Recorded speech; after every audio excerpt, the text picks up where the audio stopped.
Right. Good evening, good evening, good evening. This is MMM Conference. I am Reverend Dr. Olufolake IKE, and MMM just means this is a time where we talk about, married motivation, mental health. But today we are talking about grief because a lot of people do not know how to manage grief. I don't know if anybody can. I don't think it's something that we all want to deal with, but we all have to deal with grief in some kind of way. Grief is not only when you lose someone, you experience grief whenever you lose even yourself. You lose a job, you lose a person that is close to you, you lose a position, and we always grieving. A lot of people do not know why they feel the way they feel after a loss of something. Sometimes people don't even know they lost something. I remember when I came to the US, and I always, I'm used to being very busy. I go to church every Sundays. I preach like sometimes 3 times. I preach on Friday nights. I have meetings with people. I see people all the time. Whenever I'm not in Ibadan, even when I'm in Lagos, people come around. So I was used to seeing people around me. When I came to the US, I didn't know what was going on. Initially, I thought, I'm I'm resting now. Yes, you know what? I can do whatever I want to do. I don't need, anybody, asking me a question. I don't need to cancel people. I don't need to preach 3 times a week. I don't need all those things. But I suddenly started falling into depression. Why? Because a time came, I'll wake up in the morning as early as I usually would, and I would discover that I have nowhere to go. I'll discover that nobody is waiting anywhere for me. Nobody is there to listen to anything I have to say.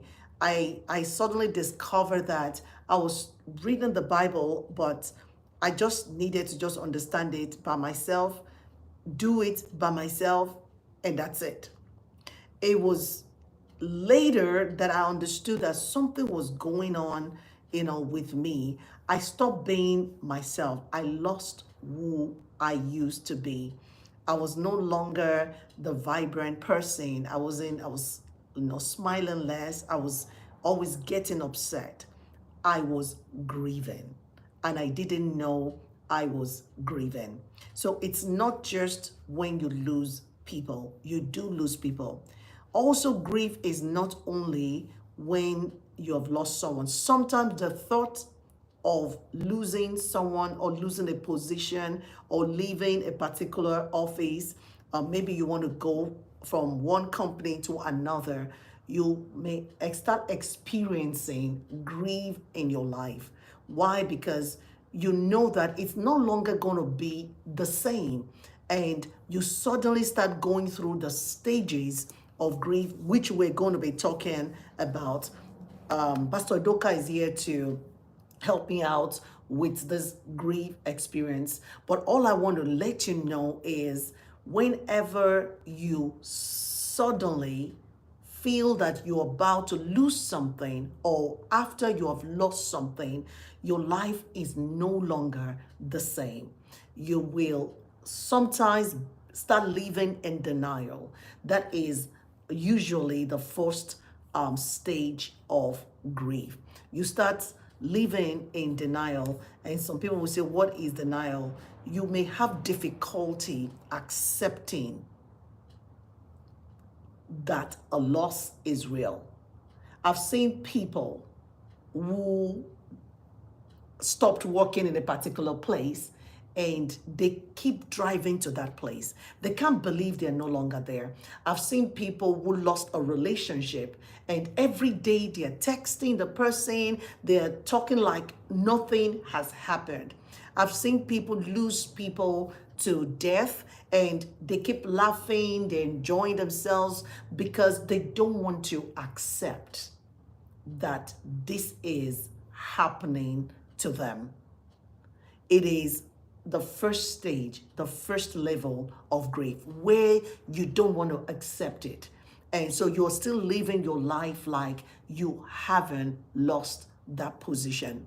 Like I said before, whenever I relocated, initially I still thought I still had it. I still thought, okay, people are still going to be there. Sometimes I would try to call, sometimes I want to see if I can be part of the service. It took me time to know that no, somebody else is already there and the person is taking care of the people as much as I would.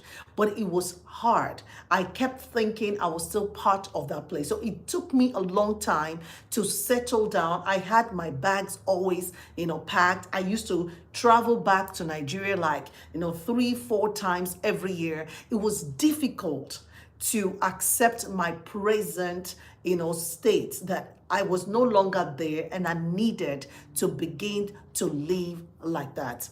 When I lost my mom as well, I had the issue of accepting it. So I wasn't crying like every other person was crying. I just felt, okay, so I was going to wake up from that dream and my mom will be there again. So the first stage is you go into the state of denial and then you become angry after a while. Once it starts dawning on you, you start becoming angry. And so there are a lot of people that tell me, that they relocated and their children became very angry, they became defiant. They don't understand that the children are trying to adjust to the new lifestyle. They have lost their friends. They're no longer in the neighborhood they used to be. Their room does not look the same. And then they don't have, they don't see the trees that they used to like when they open their windows and things like that. So they begin to grieve. They begin to grieve. I need you to understand that, when people lose things, they grieve. You may be living with someone, you have a co-worker that started acting very angry. I want you to find out, have they lost something? And if you as a person also, you're getting angry, even though you haven't lost an individual, maybe you've not lost a relationship, but you find yourself in this angry situation. Sit down and ask yourself, am I grieving something? Why am I angry? So that will help you to take care of it. That will help you to seek help. Now you have an insight to why you are angry. And then you get to a stage where you begin to bargain. Bargaining is part of the anger. Have you lost a relationship before where you began texting and saying, you know what, I'm in therapy now, and now I'm a Christian, I've stopped drinking, and things like that. You're trying to bargain. You want back what you lost, and you don't want to give it away, so you're thinking it will come back.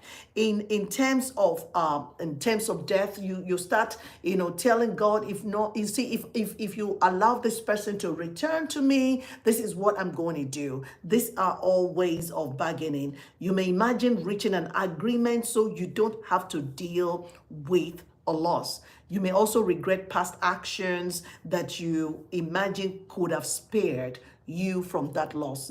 Sometimes you say, oh my God, if only I've made up with this person, maybe the person wouldn't have died, and things like that. You are just in a state of grief. That's what is happening. You are trying to see how you can make up for what you never did before the loss happened.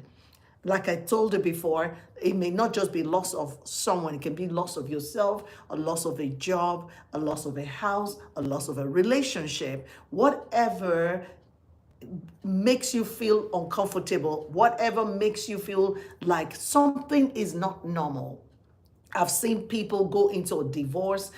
Even though the other person was abusing them, that doesn't mean you're not going to grieve. You're still going to grieve because you're going to lose your life with that person. It doesn't matter what was happening, but you're going to go through a state of, denial. You're going to go through anger. You're going to go through bargaining. And then you're going to get to a level where you're going to be depressed. This is a part where it's very important you seek help. It's very, very important. You'll be so, so sad. The sadness will be so painful, you don't know what to do with yourself. And then you may experience that complex emotions, and and you can become detached from people. You don't want to talk to anybody. You just want to be by yourself. I see everyone here. I see Jack. I see Cream. I see Shahan. I'm happy that all of you on this broadcast today. We're talking about grief and grief recovery and the stages of grief. We're saying this today because you may be grieving. Maybe that's why you're very angry, or you're usually detached from people. You want to be by yourself. You don't want to talk to anyone. I've seen people who were abused, even in their family of origin by their parents, and they had to move away, but they began becoming depressed. They're angry, and they don't understand those emotions. They felt, well, I'm no longer where I used to be, but why am I feeling this way? Is grief. You're grieving where you used to be. You're grieving that situation. You're grieving that place. And if you're able to get through your depression, you will get to a place of acceptance. And that's where we want you to get to, where eventually you embrace the reality of the loss. Even when the pain is there, you still embrace it. You now know that, okay, so this has happened. I had to embrace it. I started, living my life. I stopped calling so much. I stopped inquiring about what was going on in the church. Before I want to know what is going on, who led the praise and worship, who did this, I just stopped it. That was when I accepted, okay, so I am no longer there. Some other people are there, and they're doing very great where they are. And so the same way depression is treated in other situation is the same way it's going to be treated. If it's possible for you to go on antidepressant, please do, so that you don't become suicidal, or you don't stop working like you should, because you're going to get to a level where you'll be back, you'll be behind on your bills because of a loss, and you don't know what is going on. It also goes with what we call the adjustment disorder. There's some kids, because they move from one place to other, they start bedwetting. It's because they are grieving. And I want you to know that this is part of grief, and if you embrace it and you accept it, you'll be better. Pastor Odoka, are you there? Pastor Odoka is here today to also help us um, and share with us what she knows about grief. Pastor Odoka. Thank you very much, Ma. Yeah. Everyone. So let's speak to me. So I'll just dive into you've just broken everything down about the stages, exactly what I was about to talk about. So I would start. Most people don't understand what grieving is, but I think you already nailed it on the head. It's a normal thing. It's normal. It's natural for people to grieve. So most people feel if you're grieving, then there's something wrong. No, it's normal to grieve. It's just a deep emotional response, and that's quite deeper than depression. Grief is different Okay, so from that's something I depression. want you to explain better. So, what is the difference between the depression and grief, and the other depression? The other depression already is not characterized most times by loss, and it's not so intense at the onset, what would be intense right from that's the first thing you notice about it. Okay. Depression creeps in. You may not actually notice any serious intensity at the onset. Okay. You just discover that you're just sinking in, and it's just severe kind Okay. of depression. Mainly does not really characterized by any form of pain, somatoform pain, or whatever. But Okay. grief comes with an intensity. It's intense. You can't help but understand that something is wrong. Mm. Okay, it comes with an intensity, especially if what you're grieving over, if the loss is something that is really dear to you, All something right. that you already had an attachment, a strong attachment to. So that's the difference between the grief and depression. Then the depression in grief is it comes with isolation. All right. That's when you understand. So that's the depression. The depression in grief basically is the isolation part. So when you just discover that you're isolating, and then you just that's just the isolation, because in grief you really don't hallucinate as such unless it becomes the disorder. So we're going to it. Grief, like the normal natural kind of grief, we are not talking about the disorder side of it. Okay. Okay, when you hallucinate, you start delusing, then it's now. So, but the normal grief that we're saying is normal. There's no psychosis attached. Sean in grief is just basically the isolation and not loving what you used to love. Okay, so you just have the deep sadness, and Yeah. you don't. Have there been other some cases where those who are grieving also begin to exhibit some form of hallucination? Because some people will say they're hearing the dead person and they're seeing the person in the room. Is that doesn't that happen when you're grieving? That that that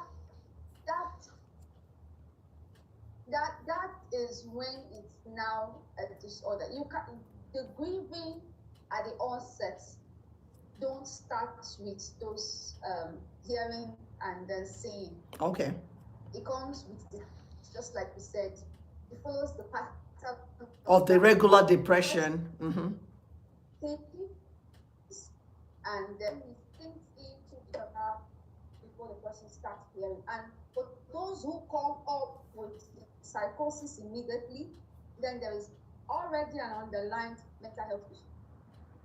Oh, I see. I see. So if someone already has, maybe somebody already has like maybe a borderline personality, and the person now goes through grief, the kind of depression they're gonna have is going to be a disorder, and not just that they're Yes. depressed, right? Is that what I'm hearing? It's going to act like a trigger Okay. to relax. Yes. So Okay. that's when you start seeing psychosis. Imagine immediately why they are grieving. I see. For a grief that becomes a disorder, must have lingered for 6 months before they start hearing things, Mhm. start exhibiting those psychosis accompanied with it. So, do you think those that are seeing their dead ones, like in the dream or something like that, do you think that is normal, or do you think that's a disorder?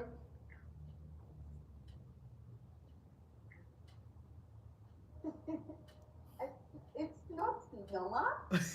We're not talking about face here. I'm not trying to jump on people's leg here, but when we start seeing things and hearing things, we say it's not normal. It's not normal to really have a contact with the dead in that sense.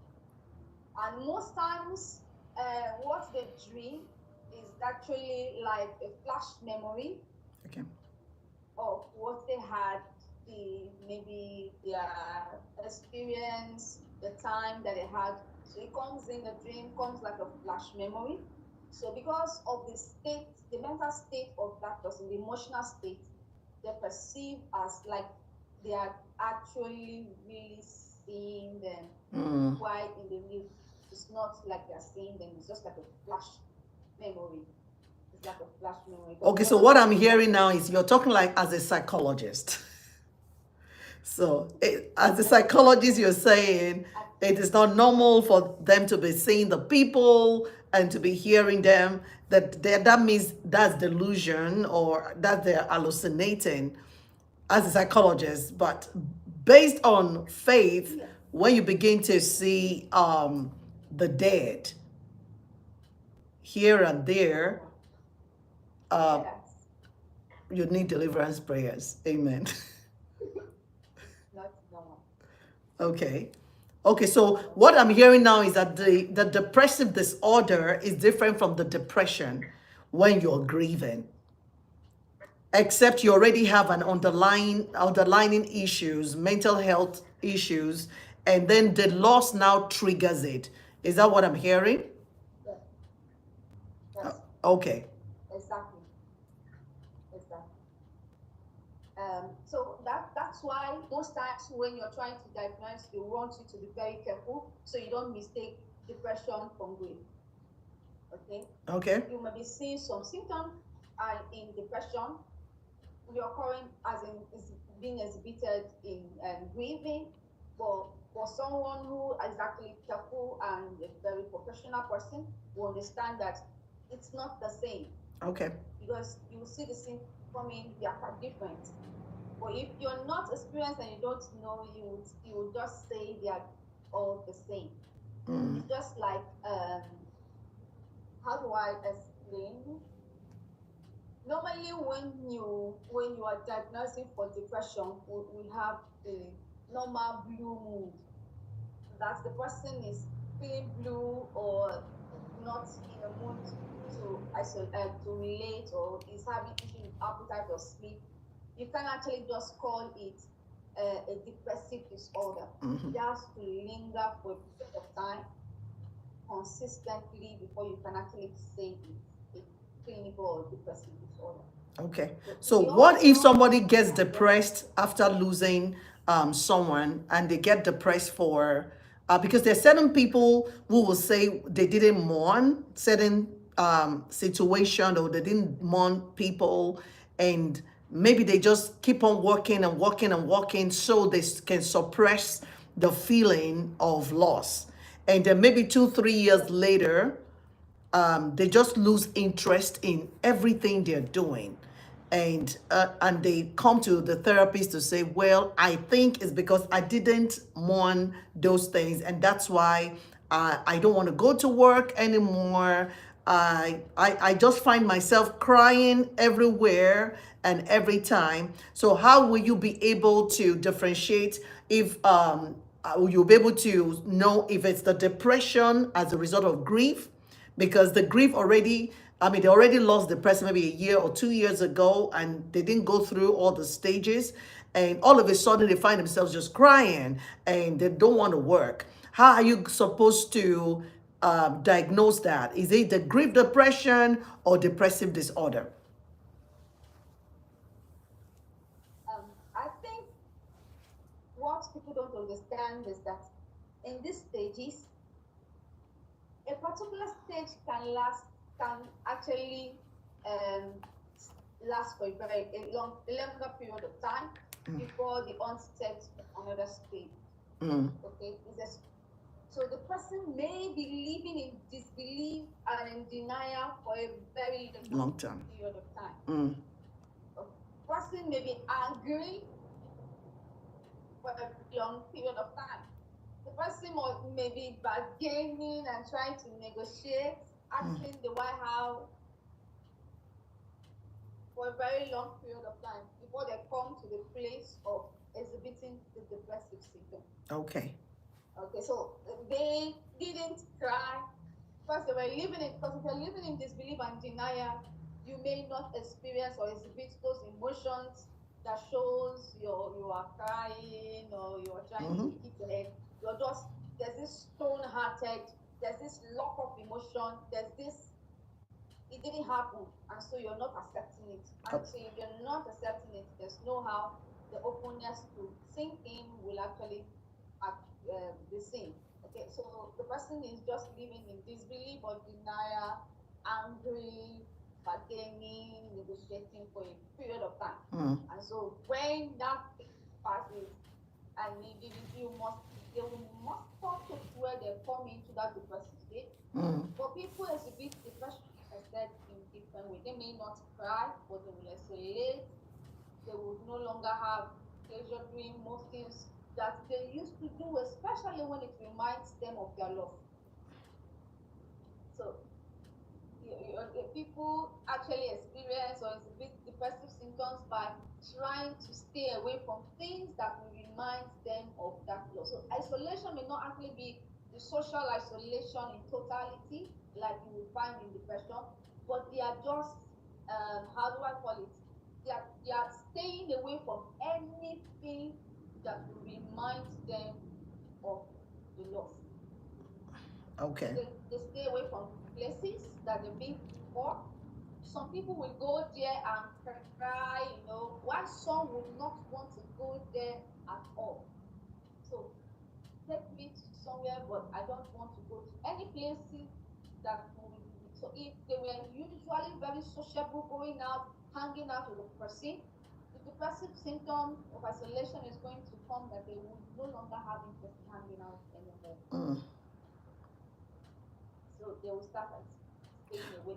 So the depressive disorder still has it has the isolation. It's a general isolation, social isolation. You don't want to move with people. But when you're grieving, what you're saying is, you isolate only when it has to do with the loss. For some people, For some people. the way people in these stages, that's why when you're actually trying to do therapy, you don't pick a general and generalize for everybody. It's individual based, based person's response to the grief and the stages. Okay. So I might live in my own denial. It's quite different from the way someone else would live in their own denial. The way I get angry, it is quite different from the way someone else would get angry. The way I'm bargaining is quite, or negotiating is quite different from the way someone else would. The way I may fall into depression and the isolation, like someone might actually do a general isolation, we just be staying indoors, don't want to eat, be unkept, not want to go to work. Some people will still continue with going to work, but just leave me on my own. And when they're talking, they just fall into tears, they're crying, unnecessary